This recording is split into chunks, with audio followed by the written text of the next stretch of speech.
Welcome back in. Welcome back in. It is on to week 9. Let's go ahead and get into our running back rankings for this week. Let's start things off with our RB1s. We have Alvin Kamara, Saquon Barkley, Austin Eckler, Jonathan Taylor, Brees Hall, Raheem Mostert, Isaiah Pacheco, Josh Jacobs, DeAndre Swift, Derrick Henry, B. John Robinson, and Joe Mixon. Let's get into some of these RB1s on the week. First up, I do want to say Kamara and Saquon are both in elite spots this week, not just because of their usage, but also because of their matchups. But Jonathan Taylor is right behind these guys in terms of opportunity and in terms of matchup this week. Jonathan Taylor continues to see a bump in usage with playing 61% of the snaps last week, 52% of the rush attempts, and 59% of the routes with a 10% target share, although they only produced 11 PPR points. However, on the flip side, Zach Moss saw a pretty stark decrease in some departments, only playing 39% of the snaps, but still handling 48% of the rush attempts, 30% of the routes, but only a 3% target. He did outproduce Jonathan Taylor with 14 PPR points this past week. Taylor has been really good since coming back. He is sixth in yards created per touch, and he's second in yards per route run. And now this week you get a matchup against Carolina, who have allowed the third most rushing yards, the most rushing touchdowns, and the second most fantasy points allowed to running back. So this is a great spot. I do view Jonathan Taylor as a top 5 option, and Zach Moss is a top 24 option this week. Let's move over and let's talk about DeAndre Swift. DeAndre Swift last week played 71% of the snaps, handled 76% of the rush attempts, and a 56% of the routes, and a 9% target share. Swift continues to be the main option in this backfield. However, there is still some room for growth here as he only ranks 19th in opportunity share, 18th in red zone touches, and 21st in route participation. For his 15.1 fantasy points per game, does rank top 12 among all running backs. He has been pretty efficient with a 4.8 true yards per carry, which ranks top 10 among all running backs, and his 1.15 yards per out run also ranks 19th. Now, this is the best matchup against Dallas. They've allowed the 5th fewest rushing yards, the 14th most rushing touchdowns, but the 11th fewest fantasy points per game. Now, lately, they have struggled a little bit more. They have allowed the 10th most rushing yards over the last 3 games. I do think there's some room here for DeAndre Swift, especially in terms of all the opportunity that he sees from this backfield. And I do think they could utilize him a little bit more on the passing game this week against Dallas. So I do like DeAndre Swift, despite the matchup here he's playing in. Next up, let's move over to Isaiah Pacheco versus Miami this week. Pacheco is coming off his first down weeks really since week 2. However, his uses remain the same. On the season, he is 11th in weighted opportunities, 7th in red zone touches, and his 9.3% target share does rank 23rd among all running backs. He also averages 13.6 fantasy points per game, which is top 15. He's also been one of the most efficient running backs in the season, ranking 10th in yards created per touch, 3rd in yards per out run. Pacheco was game scripted out last week after the Chiefs played their worst game of the season. Now the Chiefs go across the pond to play the Dolphins in Germany. Miami has allowed the 9th most rushing yards and the 7th most rushing touchdowns on the season. So this is a very good matchup here for Isaiah Pacheco. Let's move over and talk about Josh Jacobs. They face the New York Giants this week. He continues to see an insane usage rate. His 84% opportunity share is 3rd highest rate among all running backs. He is also seeing a 16.4% target share, which ranks 4th among all running backs. However, his 13.5 fantasy points per game is only 17th. But with his usage, he's actually has an expected fantasy points per game of 19.4, which you guessed it is 2nd among all running backs. So what the disconnect is, a lot of it's been because he just hasn't been efficient. His 2.9 yards, true yards per carry, ranks 64th among all running backs, but he has been very good in the passing game. 1.82 yards per out run is 4th. This week, the Raiders take on a Giants defense that allows the 12th most fantasy points per game. They have allowed the 4th most rushing yards. However, over the last 3 games, they have allowed the 7th fewest rushing yards per game.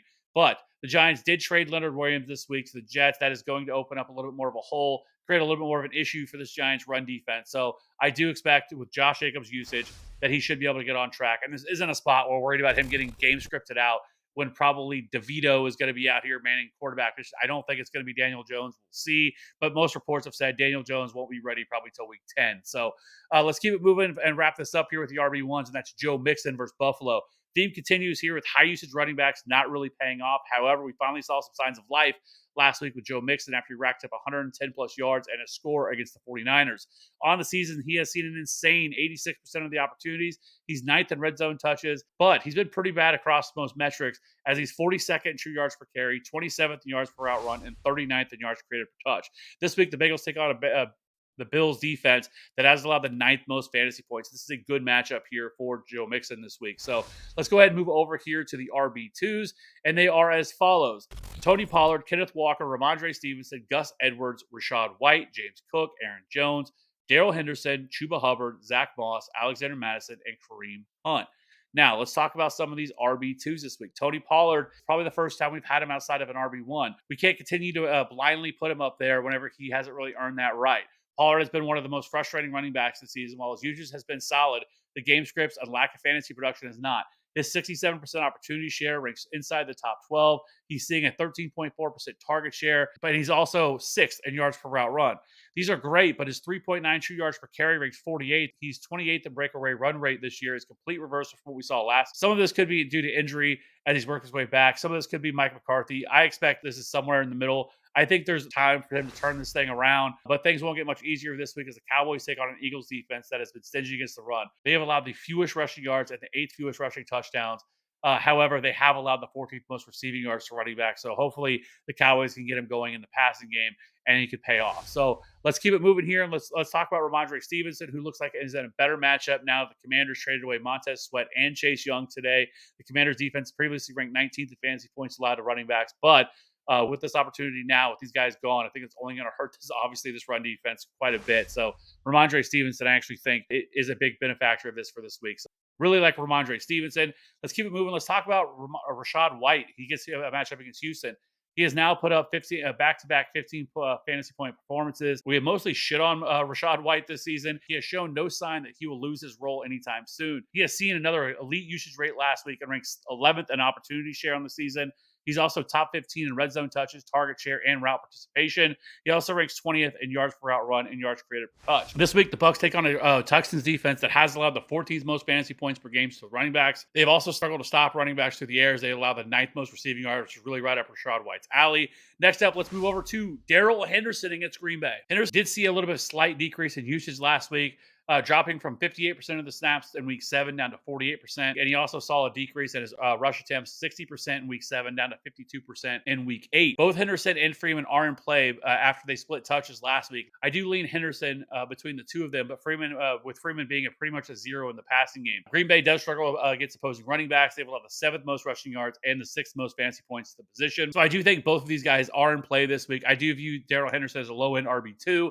And Royce Freeman is a little bit more of a high-end RB3. And that is mainly because we have not seen Royce Freeman be utilized at all in the passing game. So let's move over and talk about Chuba Hubbard versus Indy. Even with Miles Sanders returning last week, Hubbard maintained his role as the RB1 in this offense. He handled 71% of the RB rush attempts with a 7% target share. The Colts are one of the best matchups that we can target with running backs. They have allowed the 7th most rushing yards, the 2nd most rushing touchdowns, and the 7th most receiving yards to go along with the 5th most fantasy points to the position. Fire up Chuba Hubbard this week. Lastly, of the RB2s, we're going to hit on Kareem Hunt versus Arizona. This is a tough one. Kareem Hunt does have 3 straight weeks of scoring 14 or more PPR points. However, last week, this turned into a 3-way committee between Jerome Ford, Pierre Strong, and Kareem Hunt. All played roughly 30% of the snaps. Hunt did lead the way with 36% of the RB rush attempts and 30% of the route. The matchup this week, though, is fantastic as the Cardinals allow the 3rd most fantasy points in position, as well as the 5th most rushing yards and the 3rd most rushing touchdowns. So I do think Kareem Hunt, he is handling more of the workload. It is going to be a little bit frustrating on a week-to-week basis because it's hard to trust somebody that's only handling 36% of the rush attempt and playing 30% of the snap. He does look like the guy down inside the goal line, which is really the thing we care about the most. So Kareem Hunt, definitely in play against Arizona. Lastly, let's go over and jump over to the RB3s, and they are as follows: Brian Robinson, Jerome Ford, Amari DiMercato, Najee Harris, Royce Freeman, Deonta Foreman, Dameon Pierce, Jalen Warren, Roshan Johnson, Cam Akers, A.J. Dillon, and Jerick McKinnon. Now, as far as the RB3s, I'm just going to go quickly through some of these guys and some of the situations here. Amari DiMercato versus Cleveland, sneaky start, strong usage the last 2 games, but Cleveland has struggled recently, allowing 130 rushing yards per game over the last 3. Let's move over to the Houston running backs. I do not want to play either one of these guys this week, as Bucs have yet to allow a rushing touchdown on the season. So this is just not a matchup. I want to play either one of these guys, Dameon Pierce or Devin Singletary. I would much rather play the passing game in this matchup against the Tampa Bay Bucs. The Washington situation, Brian Robinson only played 48% of the snaps last week for the 2nd straight week. However, he did handle 71% of the rush attempts, while Antonio Gibson played 52% of the snaps and received 11% of the targets.